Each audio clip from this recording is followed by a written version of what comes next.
मेरा ख्याल है कि ए फैक्टर जो रजी साहब कह रहे हैं, अगर ये सब बिल्कुल ठीक है और उन्होंने अपनी लिस्ट दी है, अभी तो हमें देखना है कि उसमें कौन से नाम हैं।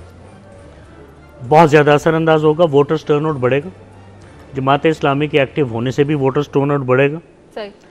जब वोटर्स टर्नआउट बढ़ेगा तो जिस तरह मैं पंजाब में आपको कहता होता हूँ कि अगर वोटर्स टर्नआउट बढ़ जाए तो इलेक्शन का रिजल्ट ही अक्सर बदल सकता है। PTI can turn the tables. इसी तरह पोजीशन पीपल्स पार्टी की अच्छी तो नहीं है कराची में। पिछले टोटल 7 सीटें हैं मेरे ख्याल है 2008, 2013 और 2018 में। तो अब इनके अल्ताफ़ हुसैन के फैक्टर से एमक्यूएम का वोट टूटेगा। मुझे लगता है पीटीए को शायद फ़ायदा हो। और इतना फ़र्क ज़रूर होगा जो पीटीए ने 14 सीटें जीती थी, ये कुछ स्वैप हो जाएंगी एमक्यूएम के साथ थोड़ी सी। वैसे टेक्निकली स्पीकिंग पीटीआई को भी हमें मुझे लगता है कहना भी अजीब लगता है, वो तो है ही नहीं इलेक्शन। लेकिन 2 कैंडिडेट बहुत अच्छे हैं। देखिए आप पीटीआई तो इलेक्शन में नहीं है। जबरान नासिर, देखिए पीटीआई बैक तो है।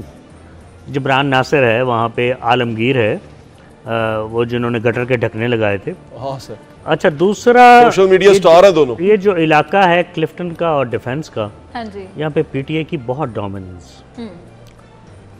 ठीक है, पीटीआई एग्जिस्ट कर रही है as we speak.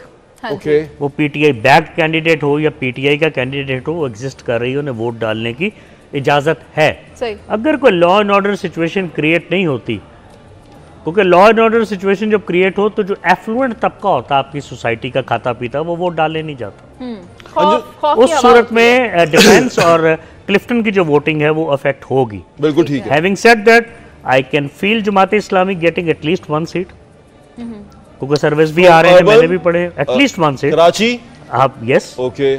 I can see them taking a seat और 2 in provincial assembly in Hyderabad. Okay. इसी तरह एमक्यूएम खुद ज़्यादा सीटें लेगी, एमक्यूएम ए शायद कुछ ले जाए। सो फिर वही मैं बात कर रहा हूँ कि एक मिक्सचर सा बनेगा। बिल्कुल, आप समझिए। ये Anjum Rashid sahab, same question for you. Factor A जो सा है, ये कितना एक असर अंदाज हो, क्योंकि अभी जितना मैंने देखा है बंद कर दिया, यहाँ पर कोई कम्युनिकेशन नहीं है, जो प्रूव हो रही हैं चीज़ें जो सामने आ रही हैं उसमें वो बंदा पता चल रहा है कि वो बंदा ठीक नहीं है, वो थोड़ा सा डाउटी है, उसके बावजूद इतना वोट लेगा या इतना असर अंदाज हो सकता है? देखिए, उर्दू बोलने वाले कराची में अक्सरियत में नहीं है, बल्कि माइनॉरिटी है। अच्छा। लेकिन वो अक्सरियत में कभी थे। अब वहाँ पर जो पंजाबी है और सिंधी है और पठान है और बलोच है, वो उनकी सिंधियों की तादाद तो बहुत ज़्यादा हो गई भी है। सिंधी तो मतलब बड़ी तादाद में हो गया। मैं एग्जैक्टली कह नहीं सकता कि कितनी हो गई है, लेकिन बहुत बड़ी तादाद हो गई है। सही। तो जो महाजिर वोट है वो पहले ही जो है वो पीटीआई और एमक्यूएम में डिवाइड था, लेकिन पीटीआई को पंजाबी, पठान और ये पश्तून वोट भी मिल रहा था। लेकिन अब जो है वो जो एमक्यूएम खड़ी हुई है उसके जीतने के पहले भी बहुत स्वीप करने के चांस नहीं थे। 5-6 सीटें नज़र आ रही थी। अब अगर अल्ताफ़ हुसैन ने ऐलान किया है तो वो महाजिर वोट वहाँ से भी कट जाएगा, क्योंकि वो वोट जो अल्ताफ़ के कहने पे जो है वो वोट डालेगा, वो वोटर है जो उसने खालिद मकबूल और फारूक सत्तार को वोट डालना था। तो ये फारूक सत्तार और खालिद मकबूल ही इफेक्ट होगा। पीपल्स पार्टी को इससे फ़ायदा होगा। डिस्ट्रैक्शन हो गई। पीपल्स पार्टी को इससे फ़ायदा होगा। पीपल्स पार्टी जो है, और आपको एक और जो है वो मैंने कल भी कहा था कि टीएलपी जो है वो एक डार्क हॉर्स के तौर पे आ रहा है सामने।